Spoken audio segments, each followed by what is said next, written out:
प्रभु श्री राम है, आपने उनके लिए गाना बना दिया। जो राम को लाए हैं हम उनको लाएंगे। बताइए आप, यहाँ पर बैठा हुआ कोई व्यक्ति क्या इस हैसियत में है कि वो राम को ला सकता है? नहीं, भगवान श्री राम हम सबको लेके आए हैं। भगवान इंसान को लेके आता है, कोई इंसान भगवान को नहीं ला सकता। और आप 1925 की संस्था है, 100 साल हो गया, 100 साल पुरानी संस्था है, वहां से निकले आप। 100 साल हो गया लेकिन दिमाग अभी भी बच्चों का, अभी बच्चों की तरह खेल रहे हैं। तुम्हारी पोल पट्टी खोलने लग जाए तो क्या हो, अगर मंदिर की मूरत बोलने लग जाए तो क्या हो। बताओ, ब्रह्म बेला में जहां तुम पाप धोते हो वही सरयू का पानी खौलने लग जाए तो क्या हो। अयोध्या हारे आप, जहां जहां से प्रभु श्री राम गुजरे थे वो सारी सीटें आप लोग हार गए। चंदा दो धंधा लो स्कीम मत चलाइए। इलेक्टोरल बॉन्ड में आपका पर्दाफाश हो चुका है। 3,02,000 करोड़ रुपए के ठेके अलग अलग कंपनियों को दिए गए, जिनसे इलेक्टोरल बॉन्ड के नाम पे पैसा लिया गया। इसकी जांच होनी चाहिए कि एक भी भ्रष्टाचारी को नहीं छोड़ूंगा, ये मोदी की गारंटी है।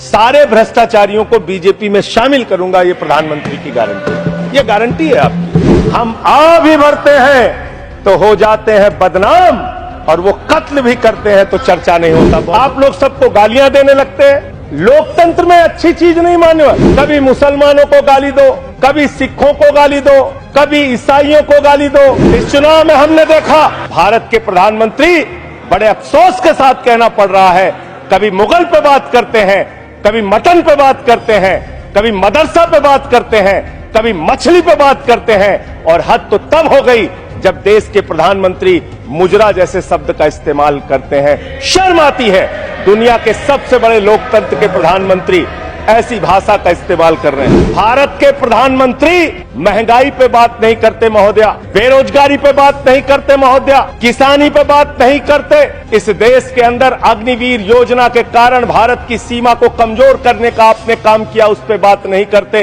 इस चुनाव के अंदर हमने देखा विपक्ष के नेताओं को पकड़ पकड़ के कैसे जेल में डाला गया। ईडी का, सीबीआई का, जांच एजेंसियों का दुरुपयोग करके राज्यों के मुख्यमंत्री को जेल में डाला गया, मंत्रियों को जेल में डाला गया। इस चुनाव में हमने देखा भाषा का स्तर। इस चुनाव में हमने देखा हमारे दिल्ली के मुख्यमंत्री अरविंद केजरीवाल, उनको चुनाव से पहले जबरदस्ती पकड़ के जेल में डाल दिया गया महोदया। और मुद्दा क्या बनाया? तथा कथित शराब घोटाला।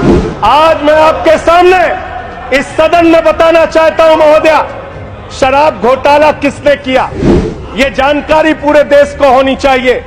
ये जानकारी भारतीय जनता पार्टी के मित्रों को होना चाहिए।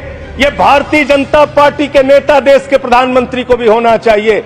शराब घोटाला शरद रेड्डी से 60 करोड़ रुपए की रिश्वत लेने वाले भारतीय जनता पार्टी के लोगों ने किया है। आप लोगों ने इलेक्टोरल बॉन्ड के जरिए चंदा लेने का काम, रिश्वत खाने का काम, भ्रष्टाचार करने का काम किया है। शराब घोटाला तुमने किया है। शराब घोटाले की बात करते हैं महोदया, यही चिल्लाने का काम करते हैं। मैं अपनी बात कहना चाहता हूं महोदया, दिल्ली के मुख्यमंत्री को ईडी कोर्ट ने जमानत दी महोदया। ईडी कोर्ट ने कहा अरविंद केजरीवाल निर्दोष है महोदया। ये रिश्वतखोर लोग हैं, ये रिश्वतखोर है, ये बेईमान है, ये भ्रष्टाचारी है महोदया, भ्रष्टाचारी है। आप बैठिए। भ्रष्टाचारियों को बोलने की हैसियत नहीं होनी चाहिए महोदया। ये भ्रष्टाचारी है, आप बैठिए। इन्होंने शराब घोटाला किया है, आप बैठिए। की रिश्वत खाई है। आप प्रयास सुनिए। रिश्वतखोर लोग हैं सर महोदया, आप ये बेईमान लोग हैं, ये बेईमान है, ये भ्रष्टाचारी है महोदया, ये रिश्वतखोर है, ये डाकू गब्बर सिंह है, ये डाकू गब्बर सिंह है महोदया, डाकू गब्बर सिंह। आप अभी बैठिए। अरे ठीक है, गलत सही आप नहीं तय करेंगे महोदया।